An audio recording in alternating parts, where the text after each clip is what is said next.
This is Radio Plays It In. A very good afternoon to you, 3 minutes after 12. And it is our favorite time of the day because it is this time.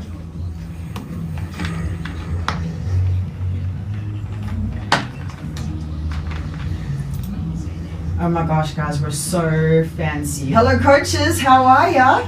Hello, Kerry. Hey, Kerry. Hi. Welcome back from Cape Town. Thank you so much. Any feedback from Cape Town? Oh no, let me hear you. Let me see. Can you hear me? Okay, wait. Let me just. Back. It's okay. We don't really need to. Yeah, listen to exactly. All right, I'm going to move this over to you, like that. Perfect. Do you want to use it quickly? No, I'm good. So we'll go straight to you, coaches. Right. Straight in. All right. So Bash, thanks for coming because I know you didn't want to turn up this week. Well, I had a little sojourn planned up to Tracy Muir's birthday, 60th this weekend. So Yeah, you didn't want to come today. No, well, let me tell you. I mean, You didn't want to come today, No, did you? I didn't because I knew made this you was come coming. today. And your behaviour, your gloating on the weekend, Humble, mate. was I was humble. exceptionally poor. Humble. You know? Well, I'm surrounded by a whole lot of South Africans in a bar getting tormented Yeah. until Until what? the kickoff. And then it was, Not the kickoff until the 55th minute. well, mate. we can talk about that, but thanks. Congratulations, though, John. Oh. You did say they were going to win. All right. I couldn't quite get my head around that, and for justifiable reasons, which I know we're going to talk about. But Well, I don't think too many South Africans could get their head around it. No, because no one expected it. Oh, And well, that's the beauty underestimate of the All Blacks, Exactly. and you'll get your bum bitten. Exactly. So, but I'll start with the first blow was actually in the national anthem when Artie pulled Sean Fitzpatrick into the line holding the flag and holding him tight, and that moment that team got even more united, and that was talked about afterwards, a real great moment. And Gary Teichmann gets left 2 meters away from the line, so you know, already 1-0. Well, that in itself, I mean, I don't know how that all came about, but I saw Artie Severe's post-match conference and they asked him that question and he just said, oh, legend, I had to do it. Why wouldn't I, kind of thing. And Can you imagine how Sean Fitzpatrick felt? Exactly. He would have been rolling back to the clock to 1996 when he was standing in front of that Ellis Park Stadium in his black jersey, and he relived that moment. Would have been pretty cool. Yeah, I mean, and imagine, put yourself in his shoes. You know, you've lived a life as a rugby player. You then become a commentator, spend a lot of time travelling. Your life's changed, and then 30 years since the last tour like this, you end up in front of that Ellis Park crowd, which, by the way, had a massive contingent of All Black support, and I loved it. You know, seeing the black and white in the stands and the vibe. I was there in the '95 World Cup final, and it was it's probably one of the best days of my life when we won that trophy. And it's such a special place for a rugby game. You know, and that was made very clear by everyone that was there. Yeah, well, 1-0 up. I mean, Kiwis, stay humble because you can expect bloody backlash. Well, they're not going to take that lying down. And as Neil Barnes said afterwards in one of his press conferences, said he definitely poked a beer, and they've poked the beer. And those Monday mornings or Sunday mornings as a coach, when you wake up and you've lost, as opposed to when you've won, that feeling is just so different. And that team room on a Monday morning, when you walk in having won the first test as opposed to having lost the first test. Well, it just applies a little bit of pressure, doesn't it? I mean, we've still got 3 test matches to go, but 1-0 up, and if they can get the one in Cape Town, then that's series drawn. Doesn't really matter what happens after that. It's just a case of, okay, now let's go win it. I was thinking it's a bit like playing in the World Cup quarterfinals, semi-finals, and then the final. We've got to win 3 games in a row, and we've been bloody good at that. You know, whether it's by 1 point or 5 points, we've got a lot of experience and we've done it before. So I'm expecting a backlash, but let's wait and see. Interesting. World Cup's different though, isn't it? It's it not is 3 different. test matches against the All Blacks. That's right. So you know and both sides have got a few injuries, and there'll be some issues this week in their build-up as well. And I believe in Cape Town it's going to be a little bit wet. Yeah, their forecast is horrific, but like Cape Town can clear up in 24 hours, you know, so you never know what's coming. Do you think this Lions game today, Plummy, is do you think they it's probably a bit of a hindrance for the All Blacks at the moment, or do you think it's something that it gives their reserve players, I suppose, the guys that haven't played much, a chance to play? But clearly injuries are becoming. They had to fly on 2 more players this week, and there's some players that played on the weekend that are on the bench.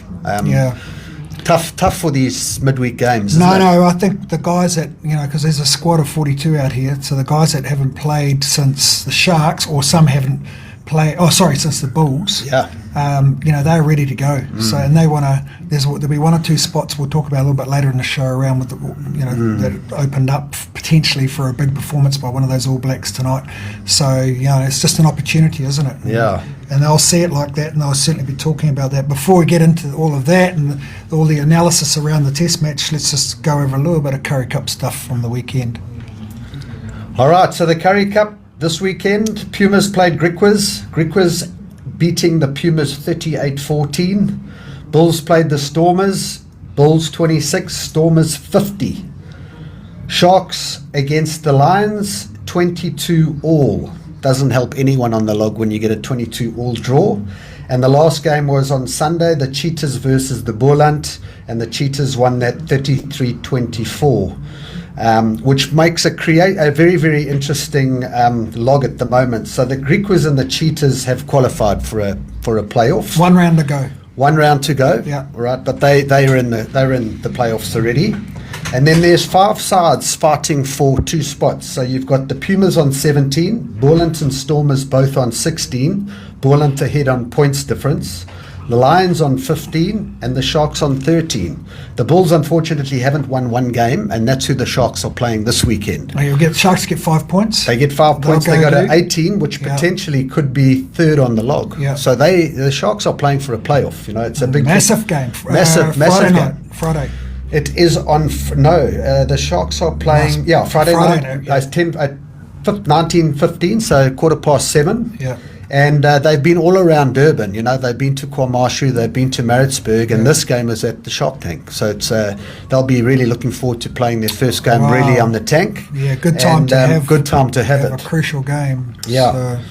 So there's some really intriguing. So who's going to finish in the top 4 then? Well, there's big games. So the Pumas are playing the Cheetahs at home. All right. So Cheetahs win that. So Cheetahs are, like I say, they're already through. Form.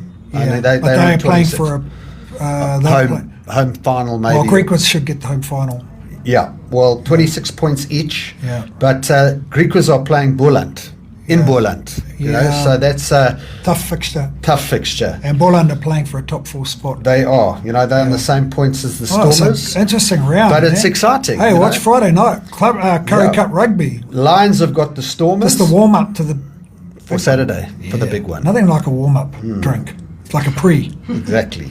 Yeah. And I'll be sitting in the bush with Mr. Dick Muir and his gorgeous wife Tracy having a few vodka and Coke Zeros. I'd rather and be celebrating her else. 60th.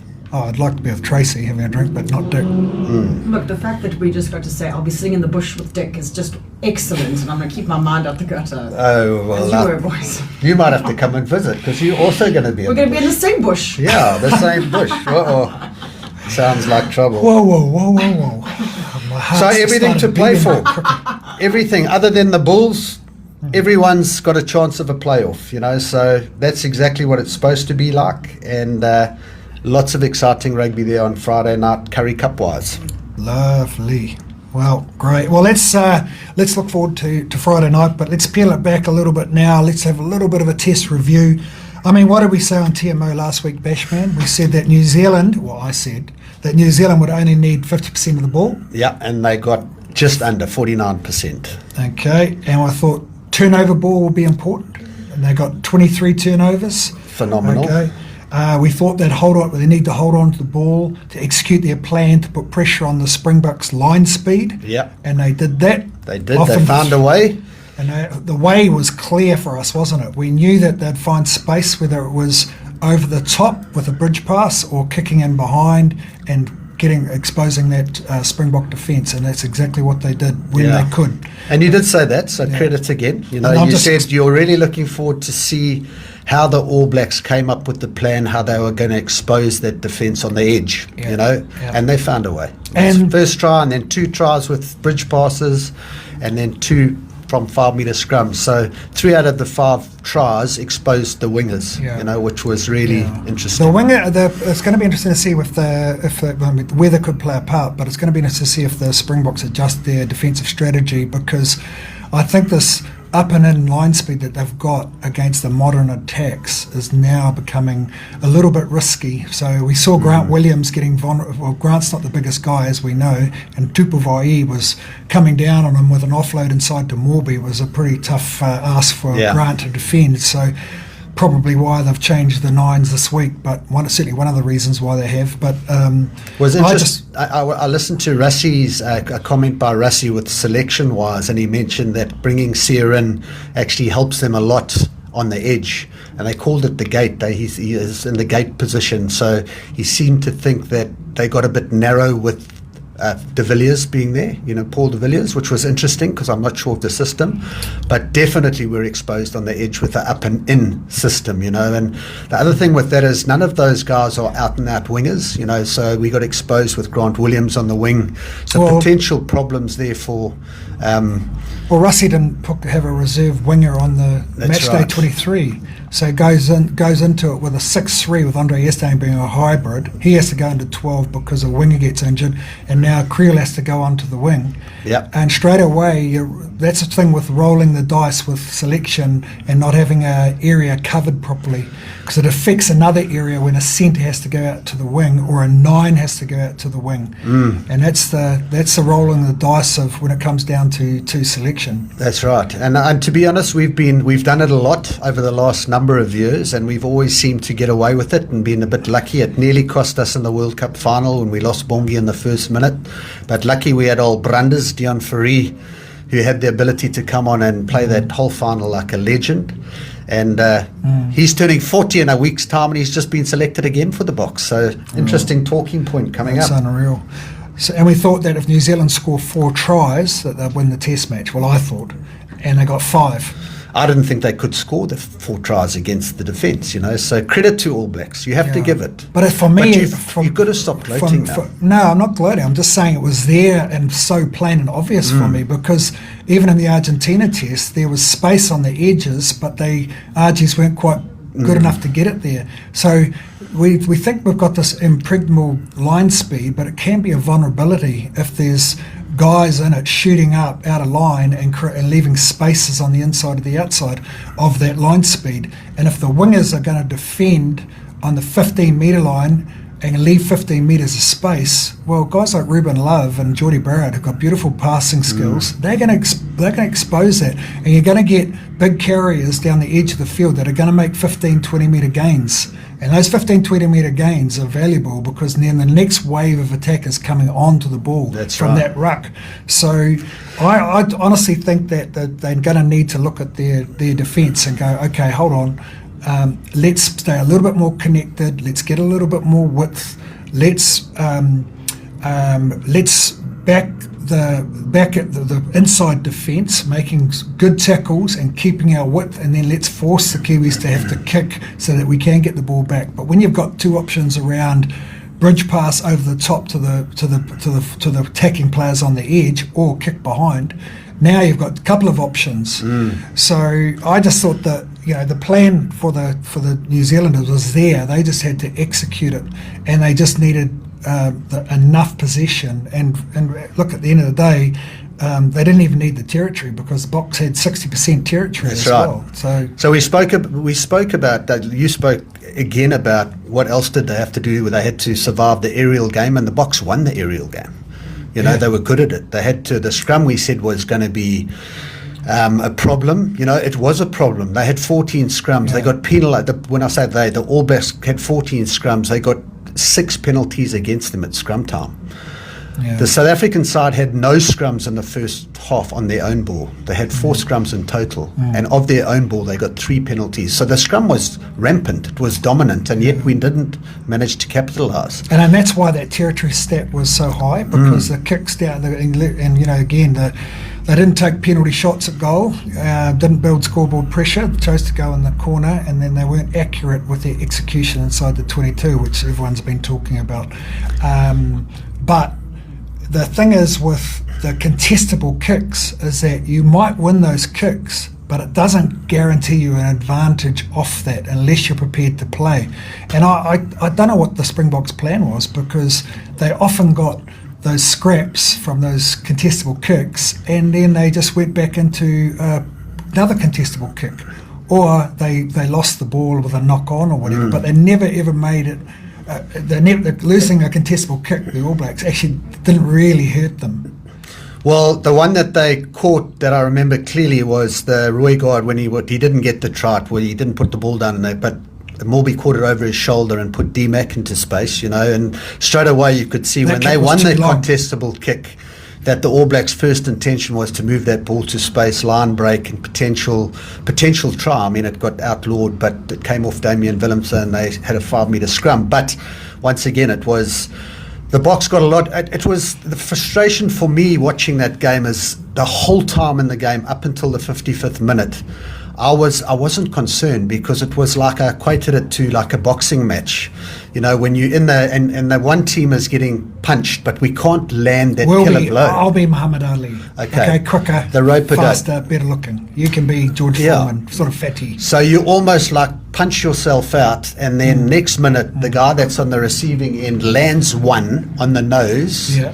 All right, and suddenly everything changes. Like it looked like on that 55th minute when we had 3 scrums in a row under their poles, and we got penalty. The fourth one, they got a penalty, and they kicked it out. That from that line out, they drove that. Well, the fourth one, they changed the front row, didn't they? They had. So that was something again. Like we've spoken a lot about the bench, So we spoke about the bomb squad for South Africa.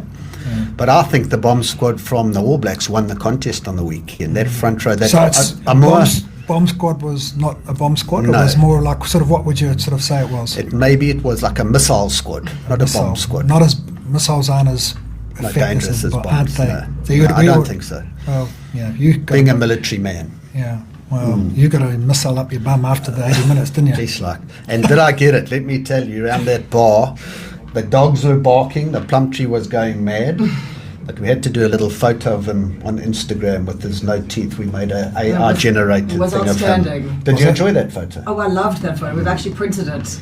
It's next to my bed now. Okay. Yeah. But 5 tries to 1, Plum. I mean, that is like, for me, I just couldn't believe, I couldn't see the game unraveling like it did.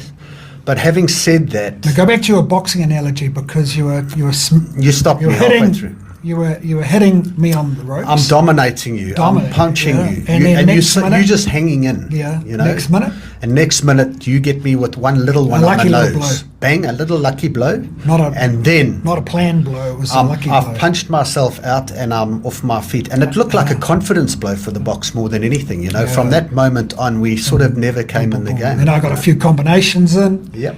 And put you on the ropes and knocked you out. Well, let's talk about that. So imagine, I love that analogy. Imagine going in at halftime. Like the Boks have been so dominant in that first half, from scrum to ball carry.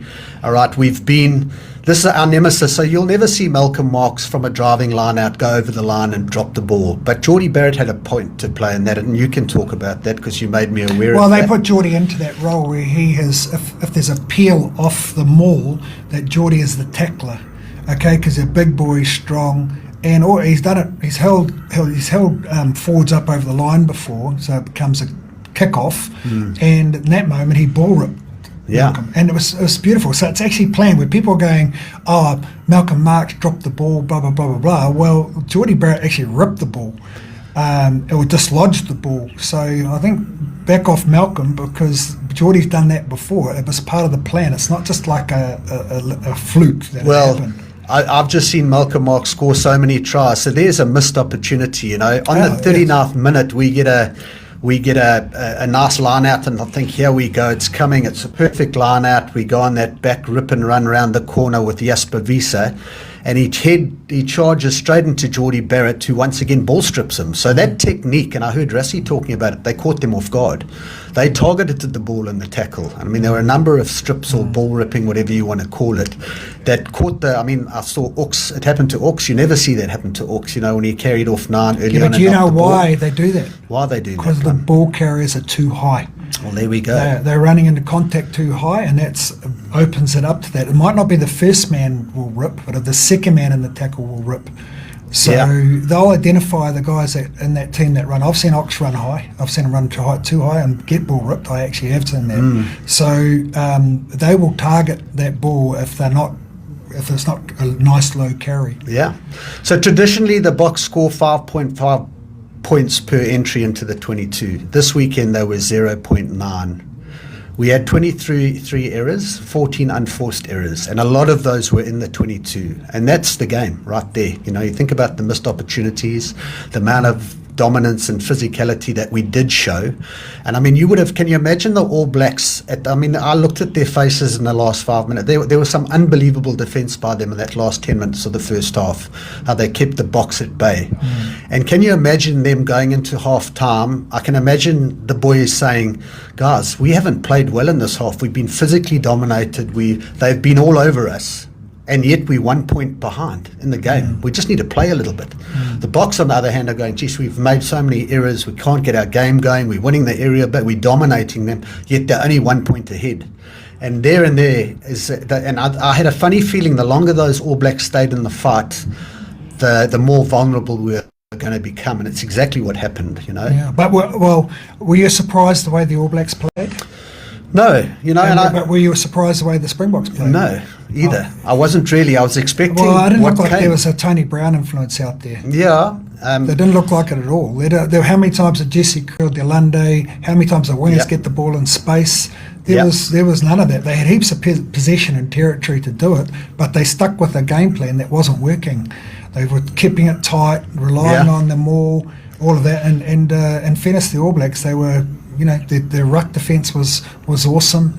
So find another way, you know. And that's right. I mean, I think you've nailed it there. You know, when game plan A is not working, you have to have plan B. And where I sort of was disappointed, I can understand some of the contestable kicking, but there were times on Saturday where the Boks had momentum. They'd get gain line, and then slow the ball down and kick it away kind of thing. What's that about? And I wasn't sure, because that's not a Brownie philosophy. You know, he's all around momentum, speed, and space.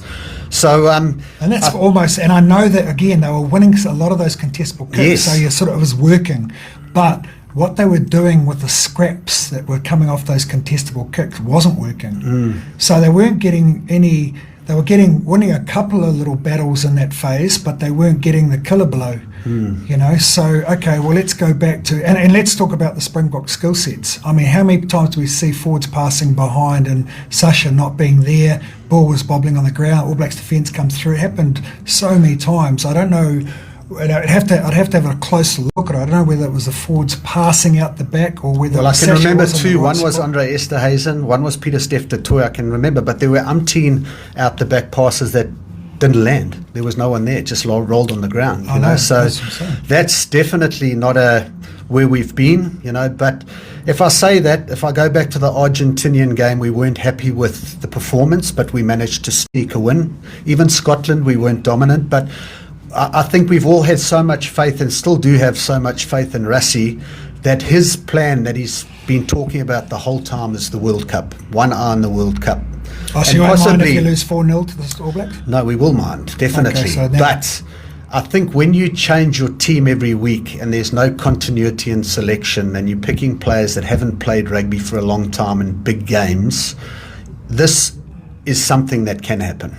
And I'm not saying it could have been any differently, but this is a potential downside of maybe our biggest strength becoming a weakness, and it hurt us on the weekend. I think you're dead right, mate. Like the thing is, promoting having a number of players and a big squad.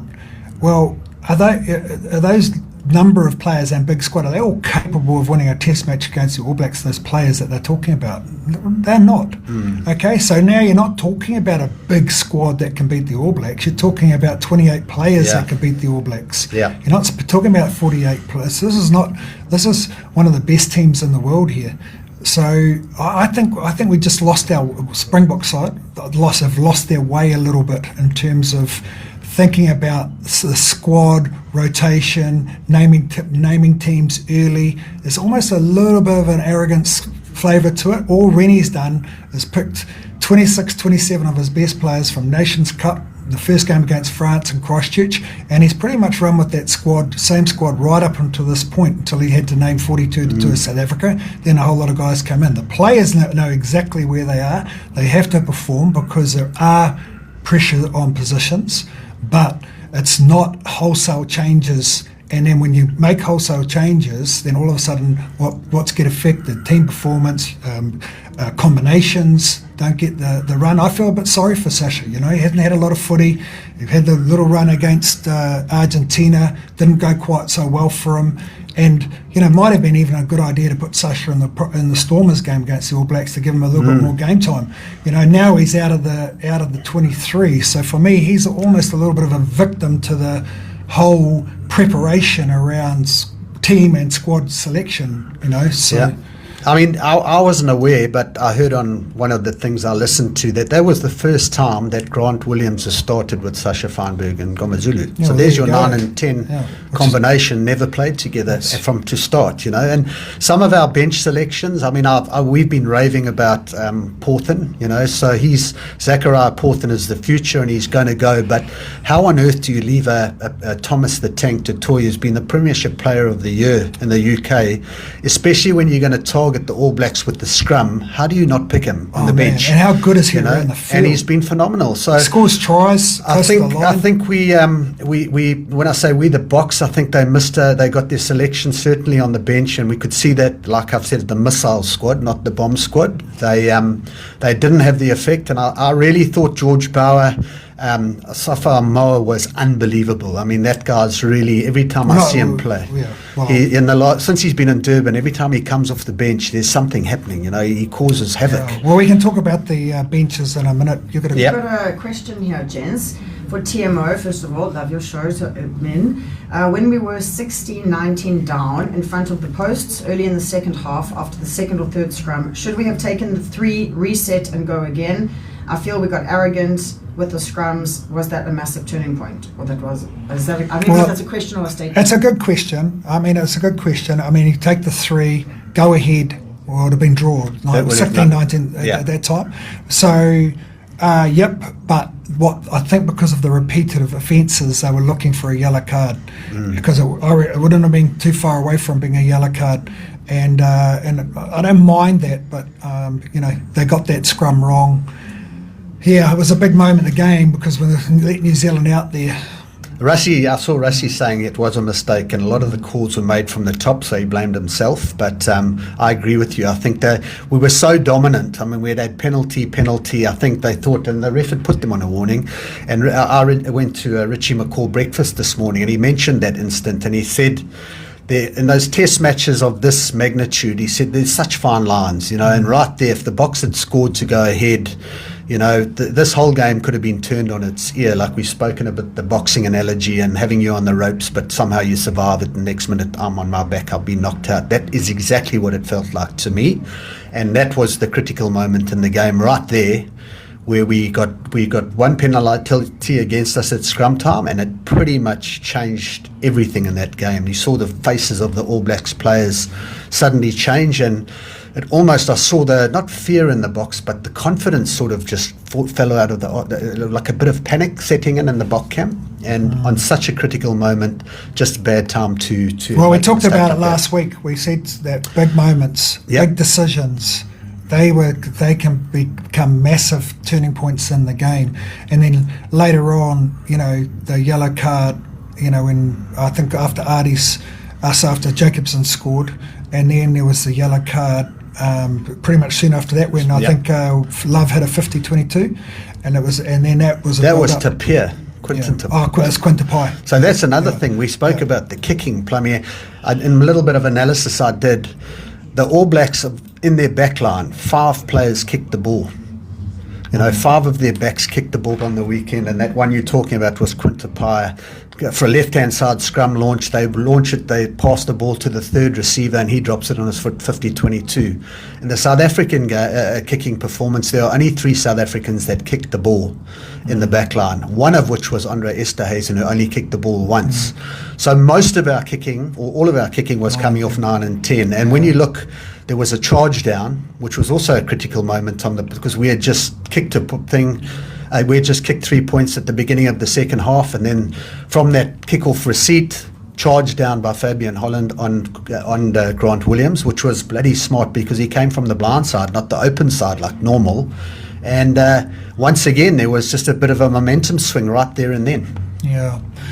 Well, I mean, and that's what happens, isn't it, in these big games, big moments. And, you know, at that time, look, I think, you know, Dave Rennie gave a lot of credit to his leaders afterwards, being composed when they were under the pump, because that's what it takes, doesn't it? You know, when you're, like you say, using your analogy as a boxer, when you're under the pump, you know, you have to find a way. And they held in till half time, and then they would have reassessed and talked about when they were going to get that bench on. And, you know, talking about the bench, like you said, I thought George Bauer came on at loose head and did a really, really good job. I think he got smashed in the first scrum, but then him and Fitch and Newell, Sappho got together and said, okay, this is what we have to do. And then after that, they got scrum parity, which allowed the All Blacks to launch, to kick to space, and to get the territory they needed to get into those spots.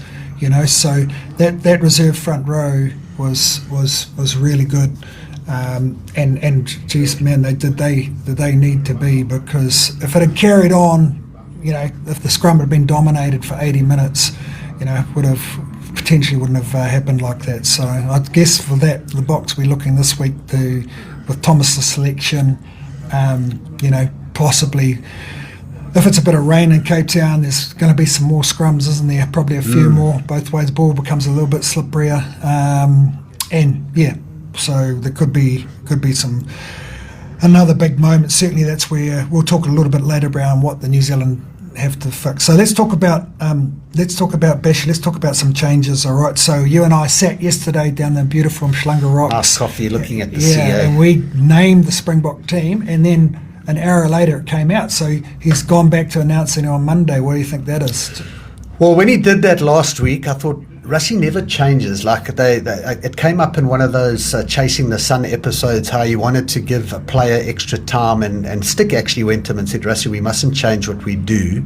So straight away when he did that, I thought this is interesting, because he's never done this. You know, he's always stuck to his guns and backed their system and how it works. So but he came out and said, listen, we've got too much respect for the All Blacks to give them too much time to look at the side we've got. I also think he was waiting on a few injuries. You know, we had Sia pending. So there were some big players that they were hoping were going to come right. Well, Sia must be fit, because they wouldn't name the team unless Sia was fit, because bracketing is not really their style. No. So I would say Sia is fit to go, and I think that's massive. I just don't know why he's not captain. Well, I think he's either going to start. Paul de Villiers is either going to start or go out altogether, you know, so I think that's what they've done there. But you're right, so I don't know why they. So Ox is going to have to. Ox is a big problem for the All Blacks, sure, isn't he? I mean, the tight head side for Lomax was, you know, let's face it, Ox basically killed him. Now he's going to have to be looked after, so I expect the All Blacks doing a lot of scrummaging this week, a lot of work on the tight head side, how they're going to keep Ox down. Can't afford to get Ox to come up. As soon as Ox comes up, his back straightens, and then he just smashes you. You've got to keep Ox bent, and they'll be working really hard around keeping Ox as lower to the ground as possible. So for anyone who loves a scrum out there, that's what they'll be looking to do on that side. Mark's obviously in there, but let's talk about Faree now, because he's now covering hooker. Yes. I don't get that, eh? What happens if Mark goes off in the first 5 minutes? Well, he's done it in the World Cup final, you know, so I guess they're backing. So if you look at this, I think there's 11 players in this team that are over 30 years old. The person you talk, Deon Faree, is heading to his 40th. I think he's 39. He turns 40 next month or next week or something like that. But Rassie has clearly gone to his experience. You know, he's going, well, it's a big game. These guys have won big tournaments for the Springboks and for me, and I'm going to back my experienced players. players. Hasn't played hooker for ages. I don't think he played hooker in that World Cup final either, going into that. But you're right, it's a massive risk. You know, it's a massive, massive risk. Mark's could go down in the first 5 minutes, pulled calf, on Faree comes, and now you're potentially, I mean, throwing is the All Blacks will put a little bit more pressure on him because he'll probably hit the front of the lineup most of the time. So the All Blacks will put a pod there, get it up. So now Free has to throw deeper, and it's going to be interesting to see if Marks. You expect Marks is probably going to go at least 65, 70, isn't he? I think they'll leave him for as long as he can go, kind of thing. I'd say on the weekend. So Lowe, the toy comes in, which we've talked about. I think that's a really good move. Eben and Nortje, well, both good locks. Both had pretty good games. Eben was, busy around the park, doing his thing. Same with Nortje. Sia comes back in there with Pete Steff. Pete Steff got dealt to a couple of times, didn't he? Well, the All Blacks got some payback, didn't they? I watched it again this morning, and I mean, he came around the corner, and that Fabian Holland stopped him dead in his tracks at next pace, week, didn't he? And those are things that we normally do. I don't normally see that happening the other way around. And then there was another one when he carried in, I think George Bauer and one of the Sappho just murdered him, And so it was a titanic battle, That game was. But let's talk about the standout guy, man, like Justin Visa. Wow. So you know what he reminds me of, Plummy? Remember, like a bull in a china shop. Well, that as well, but.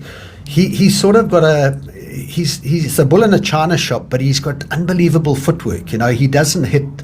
When he carries and he wants to be abrasive and go into, he does, but he spins. He makes contacts and spins out of contact. He's using footwork before and into contact, so he's unique. I mean, they kicked every kickoff on him, and yet he sort of got a line break or a little line break. Well, he certainly won a collision, didn't he? He won the collision, so he's a beast at the moment. The way he's playing. I think I might play a kick the other way.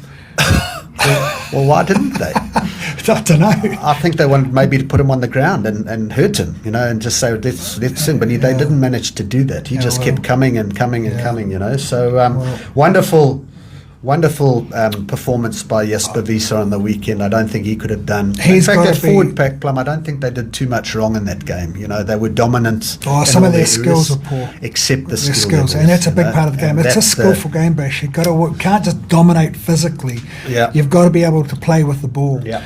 And I think, this is what they'll be working hard on this week. They'll be putting. I think every player at training this week is going to get 150 touches of the ball. You're going to be working a little bit, even though it could be wet in Cape Town. It still could be a good game to watch in terms of flow. All Blacks won't really change what they do, I don't think. And I think the Springboks will want to play a little bit more. I went and watched that Argentinian game against the Springboks, which was in Durban last year, and I went to the game live, and the way that game flowed was so different to Saturday. There were all these out the back passes that were sticking. Sasha was man of the match. He had an unbelievable game. Not traditionally as a 10 because he scored around the ruck at 9, but he just controlled that game beautifully. Not as much pressure though. The All Blacks are bringing more line speed. And that for me is probably when we're going to get to selection now, while they've gone for the experience in that position again with our good friend Andre Pollard. Yeah, so Corbus is coming back into 9. I think that's a good selection. Just more robust around the rucks and better defender than Grant. And Mornay Van den Berg, the Lions boy. Good little player. He played very well. Similar to Corbus. Yeah. Similar. I think every opportunity he's been given in the green and gold he's taken. He's played really well. So I'm glad for him. Yeah, that's going to be good. And bringing Pollard back in. I mean, there's everyone sort of picked it, eh? Well, we said isn't yesterday, this like a trend? Like, as soon as a 10, Marnie or Sasha play bad, let's go back to Pollard. It's a bit of a trend, isn't it? Like, look at Ruben Love, the way they've kept Barrett out, Bodie Barrett out. Give this guy a go, even if they don't win the weekend. Love will be the third Test player. It's a different mindset. Lose a Test, go back to Andre Pollard. Now, I'm not saying that Andre Pollard doesn't deserve to be there, but these young guys, they're not really getting. What happens if they lose in the weekend now, the Boks? Where do they go to next? Yeah, that's a good question. It's going to be interesting to see what happens in that space. I'm glad they've brought him back in, Ethan Hooker. Last week we were actually talking about him starting last weekend, and he's another guy that whenever he gets an opportunity, he's never dropped the ball. He's so consistently good. He's either very good or excellent. He never has a bad game. He's like Morby, except double the size. He's good in the air. He's got a great step on him. He's strong in contact. Morby wouldn't have slept well on Saturday night for leaking that try when Andre Esterhuizen just dropped his shoulder and ran over him. Yeah, but Andre can do that to anyone, buddy. Yeah, Andre Esterhuizen is a bull when it comes to that stuff. As soon But as you he would drops his expect leg, Morby to make that well, at tackle. least him to hang on, But I mean, it's not the first time we've seen Andre run over someone. No. So yeah, he's a massive human being, and the biggest midfielder in world rugby. Well, I mean, look, Well, that's he's a why hybrid. He's a loose forward. He's not a back. You don't get anymore. any small little hybrids, do you? No, exactly. No. So and Delande Creel, not a great 100 game for Delande in the weekend. So this was another thing that came up at this breakfast with Richie McCaw this morning, which is a bit of an omen for us. So every Springbok that has become a Centurion has lost that game. So last weekend, Damien Dale in the 100th game lost. There isn't a Springbok that's got 100 caps that has won the game, his 100th game. Oh. And guess whose 100th game it is this weekend?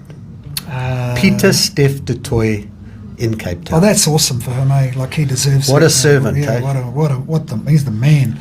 But I'll tell you what, that's a little bit of a worry, wasn't it? Because Bit of an omen. yeah. Did he break the curse, maybe? Well, time will tell. Eh? One thing about the Boks is they have a way of responding historically, So, and that's what Russie keeps talking about. They know how to do this. So we've just got to hold thumbs that they get it right on the weekend.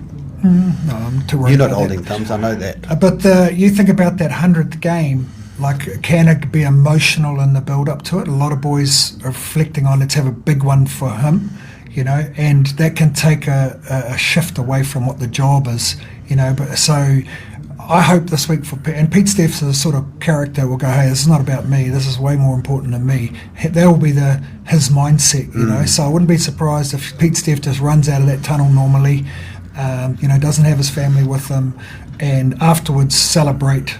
As such, so don't make it such a big and emotional thing here. This test match is a series on the line, because let's face it, New Zealand get this one, but it's all over for the Boks in terms of trying to win the series.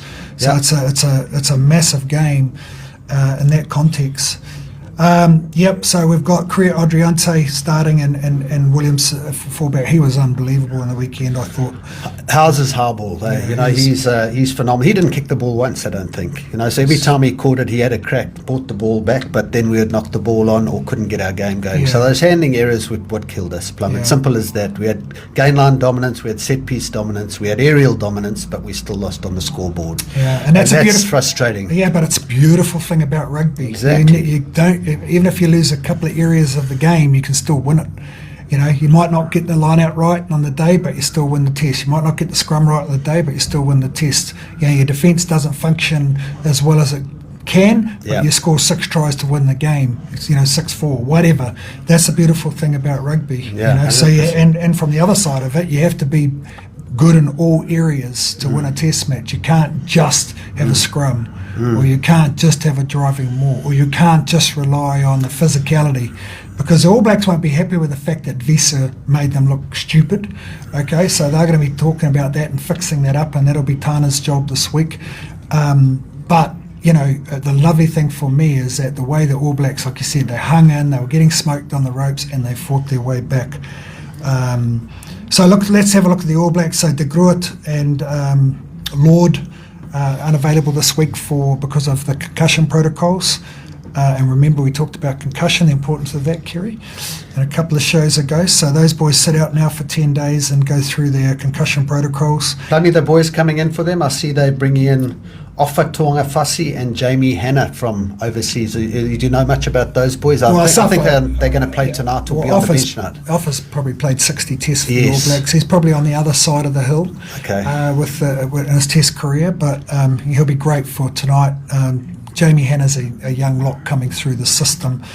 But certainly that's the problem with injuries. What did you think of Lord on the weekend? I thought he was pretty good, eh? I thought he was pretty good. It was a battle up top. It's hard when what does happen. Your confidence does get a bit dented when your scrum's not going well. You're in that tight five, But I thought he's busy around the park. He's got a great work rate. He's real skillful lock. But obviously, the Holland is going to be. He's sort of our next Brodie Retallick. He's an airman. He looks like an airman, like an enforcer. He's confident and he hits in D. 23 years old, youngster.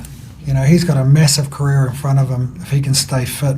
So De Groot and Luard out. So Bauer looks like he's starting, did really well, and George Bower's been around the scene for quite a while now, so he's quite an experienced test player, and he scrummed pretty well. He's good around the park, but like I say, he's got a massive job up front with Taylor. I thought Cody Taylor had a really poor game.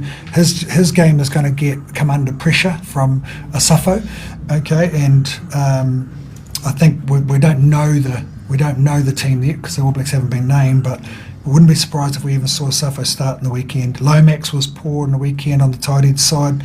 Would have a massive week in front of him. Now they could put Tupu Vai in for Lord.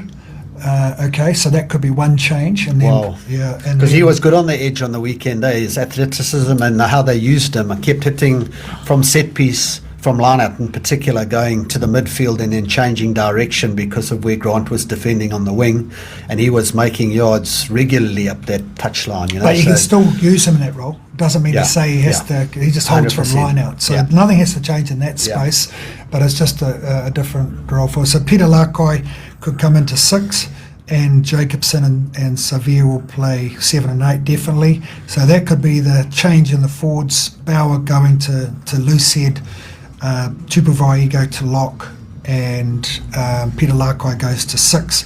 They won't change anything in the backs. That'll be the same. And Xavier Namir, the Hurricanes loose head, I think he'll come onto the bench. Now he is an exciting young loose head prop. Well, he's actually not that young, been around a while now. Okay. And awesome around the park, great tackler, powerful, like similar player to Asafo Amor, but plays on the loose head. So you can expect a couple of changes, a couple of forced changes, but I think the rest of the squad will be pretty settled. And Richie McCaw this morning at the breakfast was very quick to say, look, they won't make changes for the sake of making changes. Where there's injuries, they'll change it, but he's pretty sure they'll stick to tried and tested, So be interesting to see what actually happens. So in the All Black camp this week, there'll be a massive emphasis from Gilbert Anoka, their mental skills coach, and he'll be talking about reset. He'll be talking about going back to the start. And they'll be doing a lot of work on taking the positives and the negatives out of that game, and working on those. They'll have some adjustments in their attacking game for this game, definitely, so they don't look predictable. So there'll be some changes, but mentally, Gilbert's job will be to reset the players back to Cape Town, new ground, new place, new start, and that will be his job. He'll be driving that this week for the boys, so that that complacency doesn't step in and creep in, and he'll do it in his own way. Okay, very talented mental skills coach, Gilbert Anoka. Worked with him before. He's unbelievable for everyone in the environment, not just players, but for coaches and staff. Hell of a character. So I know there's been a lot of talk around expect this from the box, expect a backlash, and that's rightly so. Yeah. But you can also expect the All Blacks to be better and potentially more confident, which could make them a little bit more dangerous. And the other thing I was, because everyone, the weather keeps coming up, but my mind goes back to that second half against the Sharks in that rain-drenched game here at Kings Park, how they still had the ability. I can't remember how many tries they scored, but they weren't scared to play in those conditions in Durban. His first half was 14-0, I think, at half time, but that second half they spread their wings, and they had the ability, even in those conditions, not to just play a kicking chase kind of game, but they moved the ball. They'll play to space, Bash. Yeah. That's their mindset. Yeah. That's what they do.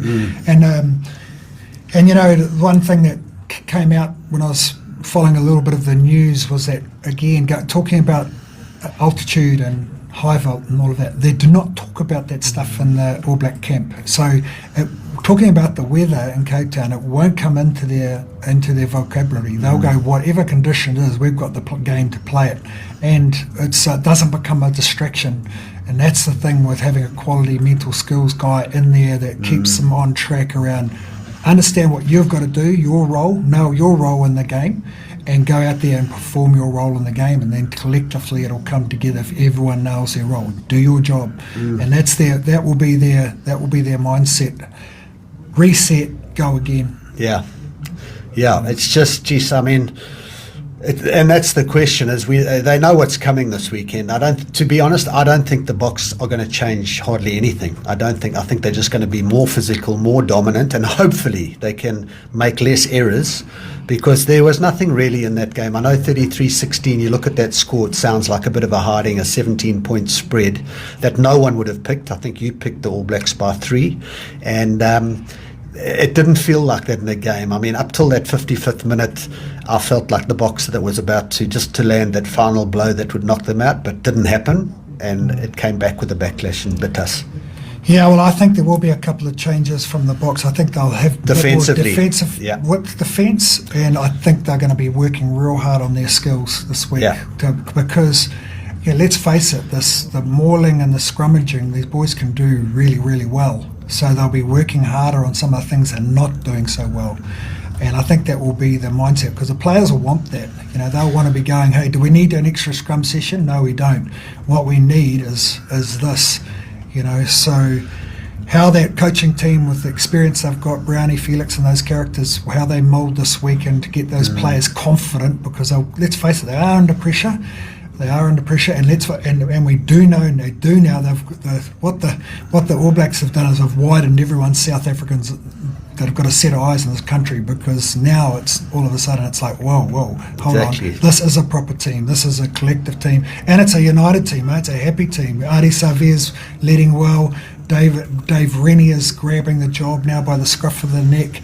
Tana Umanga is in there, so Tana and Adi have got a real connection with particularly the Pacific Islander group in there, and they're really happy, and they do things a little bit differently, probably, I would say, and they look happy. When you see them play, they're looking like a happy group, and the confidence is coming. You can see it growing every week. And and they're 9, 10 and 12, the best 9, 10 and 12 and probably right up there with the 9, 10 and 12s for France. They are right up there, those three boys. And if the forwards can New Zealand forwards play really well, that 9, 10 and 12, they pull the strings where they kick run. I mean, Adi hadn't played any time in South Africa, Cam Roygaard, 0 time, but came on and played like you can't believe. So those are quality players, that they haven't had much game time, but geez, you give them a sniff of the All Black jersey, and they played on the weekend. Geordie Barrett on the weekend was phenomenally defensively in attack. His kicking game, he was really, really good, Yep. Well, great show, Bashman. So well done, and look. Hopefully next week you're a little bit happier. Eh? Well, you know what? So I'm going to always back my Boks. Those puppy eyes just they look sad when they're droopy. Well, I wasn't really happy, but I do think that there will be a backlash. I do think that a blacklash, a backlash, an all blacklash, and based on history. So we've always had that ability. We lost the first test in the World Cup against the All Blacks a few years ago. We lost the first test of the British and Irish Lions.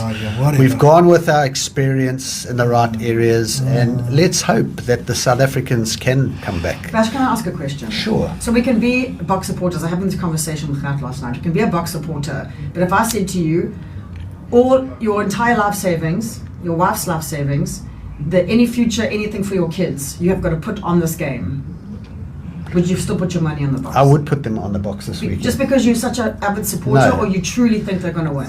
If you go back in history, when the Boks have their backs to the wall, they're a different animal. Okay. If you ask him if you put a stash of vodka on the line, he wouldn't do it. No. He wouldn't do it. No, that's and you know what? No, would you put your bar on the line? This is, and I'm sorry I'm repeating myself about the breakfast I went to this morning, but Richie McCaw, they asked him about his first test, and he said, I played against the Northern Hemisphere side. And then he said, when you're a Kiwi and a New Zealand player, you almost have 2 debuts.